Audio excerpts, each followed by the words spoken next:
What's the difference between coaching and consulting? Who cares, right? Well, apparently somebody cares because I get that question all the time. Are you a coach or are you a consultant? What's the difference? Today, I'm answering that question once and for all.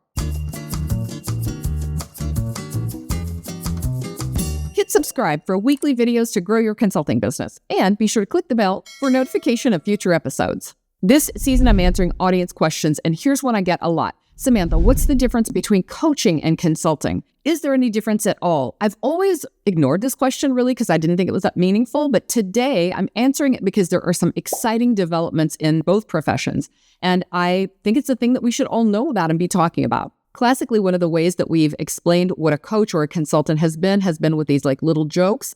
Consultants, they're a lot like seagulls. They fly in, make a lot of noise, all over everything, and then they leave. Business coaches are a lot like detectives, except they hand you the magnifying glass and the notebook, expect you to solve your own crime, and then charge you when you do.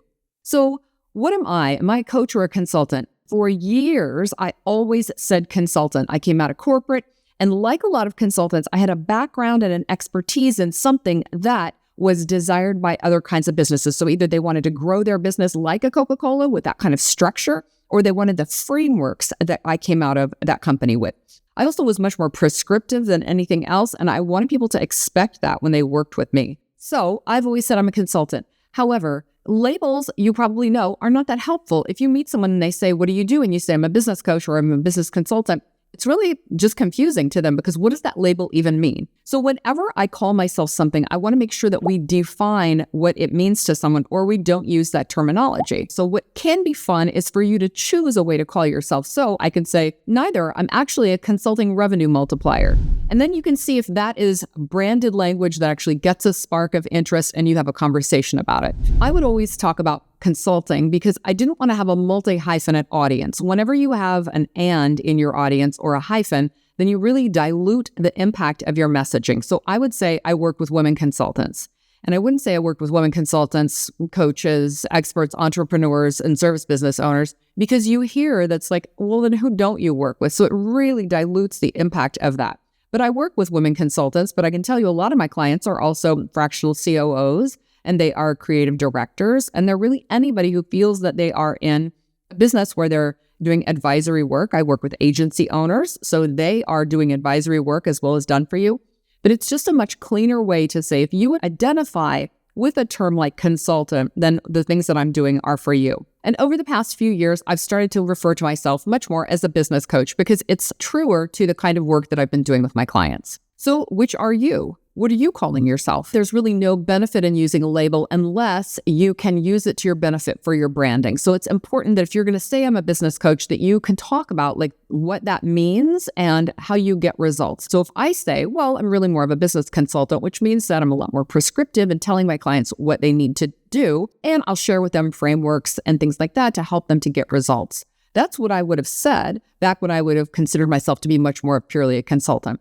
There wasn't coaching when I started, and so I didn't have the opportunity to say I'm a coach and a consultant, but I never would have anyway because I don't want to have both of those terms confusing people. Let's just go with the one thing that's the most true. An important thing for all of us to know is that in search engine optimization terms, people are going to be searching for all kinds of things. So on your LinkedIn profile and on your website, even if you don't call yourself any of those terms, you definitely need to have that language there. So you may see in some of my profiles and elsewhere on my website, you'll see terms like business coach, business consultant, and all the above.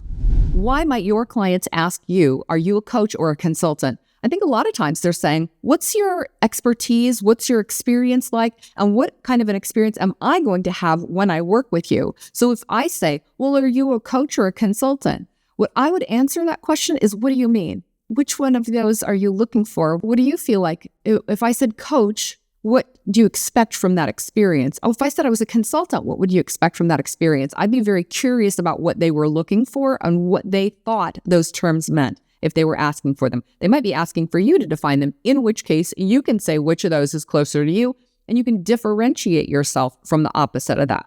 So let's take a moment to look at what consulting traditionally has been and what coaching has been. So consulting was always the field of these large global multinational firms where cadres of MBAs would be working there, and they would be coming up with this, like either they had traditional IP, which belonged to those large companies, like it was the yada yada way of doing things, or the so-and-so approach, And they would formulate these things that would get taught in business school, these like structures, frameworks, and approaches. Or some of these millions of MBAs would come into your organization and would custom develop along with you this kind of IP. That's classically what consulting is. Tools, frameworks, intellectual property, approaches, expertise, the ideation, the knowledge workers were bringing that knowledge and expertise to you. Whereas I think traditionally coaches, not that they didn't have IP and approaches, but they would collaborate with your organization to help you flesh out what are your goals and what are the strategies and what are the things that you want to be achieving. And let's come up together with a plan for how to do that. So it's a lot more of helping an organization explore its own internal knowledge and then implement that with supported accountability, bringing together groups of people or having an executive coach who's working with you to help you find the blocks, your motivators, and anything that's going to help you to achieve your goals. That would be classically the coaching approach. If we break it down to the barest minimum, it's really what to do. This is what consultants would bring. They would bring the advice or the specifics about what to do, whereas coaches would be much more about the knowledge and skills transfer, taking what you needed to do and figuring out how you were going to do that, how are you going to put that into place, and then making sure it happened, which is why I think coaching is a lot of times more associated with results, sustainable implementation, and things like that. So let's take an example of a client that you might go to work with where what they're needing from you is a strategic plan that might be more of a consulting assignment. If you're a coach, however, you might co-develop with them what that strategic plan is by pulling the answers out from their own minds. If what they're needing is we've been struggling to implement and to get something done, what they might need are executive coaches who can help them to do something. What I will see a lot in my work is, and this is a classic example, we have a siloed organization. The sales team and the product team can't get along. They never talk, and that's holding up our organization. So if I have an executive coach who goes in to work on that, they're going to have a lot of communications work. They're going to be working on limiting beliefs between those groups, and they're going to help them to communicate better. If I have a consultant who goes in there, they're probably going to do some frameworks, some trainings, and then there's going to be identifying different work styles and things like that. And then there'll be kind of this collaborative coaching piece that might come after that. So the same kind of problems can be attacked from more of a consulting point of view or a coaching point of view. Now, what's exciting? More organizations are blending the two of those. Coaching is super hot in corporations right now and in organizations really of all kinds. It's like they got religion around the idea that coaching can actually help with performance. Everybody will tell you, like Tiger Woods has a coach. Why doesn't the CEO have a coach? Every successful organization, there's a coach behind that person. So that's not necessarily the case. Like 25 to 40% of Fortune 500 CEOs are working with coaches, at least those that will admit they are. So you can see that a lot of organizations are really using this as a resource for their leaders. But what's much more common is to use coaching, executive coaching at all levels, especially with problem employees. So gosh, we've got a guy and he's really great, but he can't communicate with everybody and everybody hates him and everybody's wanting to quit. And so then they'll hire a coach to like fix that guy, fix that problem employee. What I think is more exciting than that is retaining and promoting high potential employees, especially women and other diverse employees. They're bringing in coaches and all kinds of specialized training to help try and keep those employees. That's what I'm seeing with my clients who are consultants and executive coaches. I have clients who are working with CEOs and the C-suite, and I have clients who are working with all of those high potentials. What's super cool though now is to see leadership coaches and consultants going into organizations and training their leaders to become more of coaches. Traditionally, leadership in organizations, especially corporations, was much more top-down, and it was a command and control style of leadership. And they're realizing me telling you what to do and to threaten you and to parent you, right? Just like scold you like a child, that kind of a leadership style isn't effective anymore. And it isn't in alignment with a lot of corporate values now that those values are evolving. Also, employees have a choice about where they want to work, and they don't have to stay in an organization that treats them like a child or treats them like they're a grunt in some sort of military. So I'm seeing a lot more leadership programs that are teaching leaders and managers in organizations how to coach their employees so that they get the behavior from them that they want.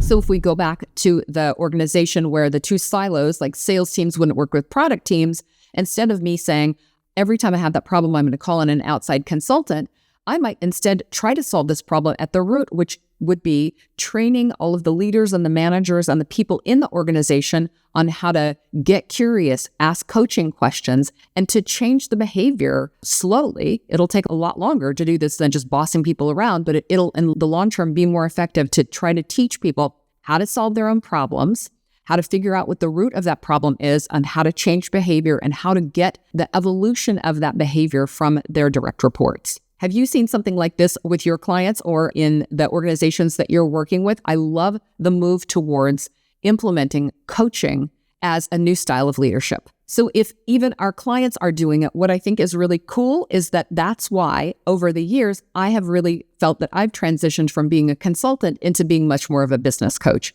And before I thought, well, that wasn't really who I was or what I wanted to be. And also I wasn't really certified with any of these big organizations. And I thought a coach was something really specific.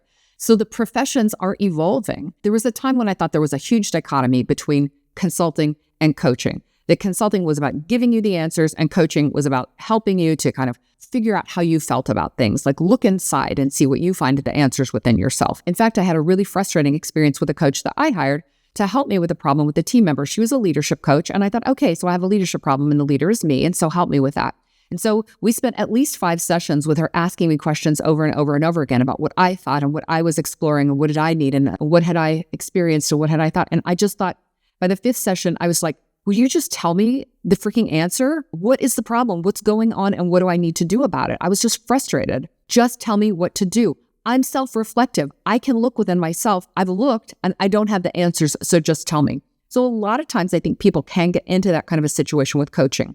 When I'm working with my clients, I'm prescriptive. I will tell them the answers up until a certain point at which I'm like, I don't know. Like maybe ask yourself that question. For example, I have a client who asked me, I have 2 clients who are ghosting me right now. What should I do? So it would be very easy for me to say something like, well, here are all the ways that you need to follow up. So check in with this one, and do this kind of thing. I can teach someone, and as a consultant, I have IP and knowledge about how to follow up with people who haven't gotten back to you. However, as a coach, what I know is sometimes the common denominator is you, and there's a reason people aren't getting back to you. So in this specific example, I said to the client, well, we can talk about how you can get them to respond to you, but let's talk first about this. Why do you think they aren't getting back to you? Well, I don't know. One said they would and one said they wouldn't. And then I said, is there any reason why you don't want either of these clients to continue to work with you? That's the critical coaching question here. Is there anything in you which is preventing them from getting back to you? And then I hear, well, the first one, actually, now that I think about it, isn't really a perfect client. And I'm like, okay.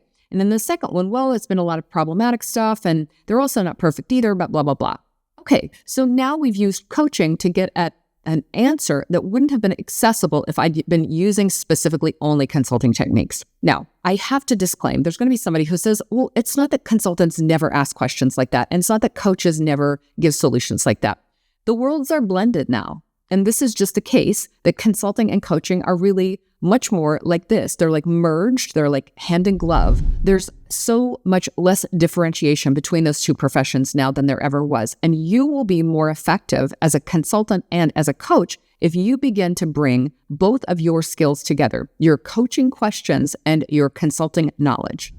What I now feel about consulting and coaching is that when you use each of those kinds of skills to their best, when you're prescriptive at times you need to be, when you are sharing frameworks in ways that will expedite the path of your clients, and when you're asking these inquisitive questions, when you're helping your clients become more self-aware and more reflective, and helping them to internalize habits, skills, tools, knowledge that you're able to transfer to them. When we bring all of that together, then you're so much more powerful than if you're considering yourself strictly a coach or a consultant, or you're doing strictly consulting or coaching. I found it so compelling to watch the evolution of this field over the 20 years that I've been in business. It was not like this at the start. They were very segregated fields, and there was a lot of condemnation for one approach over the other. People would really judge you if you called yourself either one of these without really having the proof to back it up.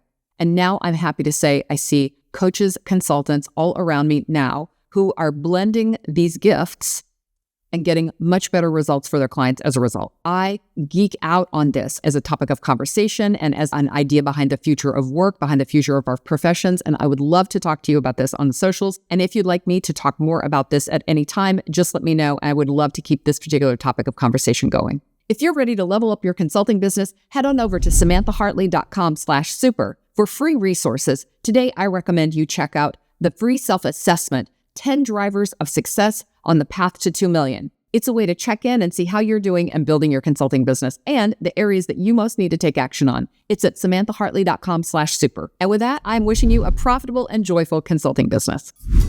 Thanks for watching. Don't forget to hit the subscribe button and click the bell for notifications. And here are a couple of related episodes that will help you to build an even more profitable, joyful consulting business.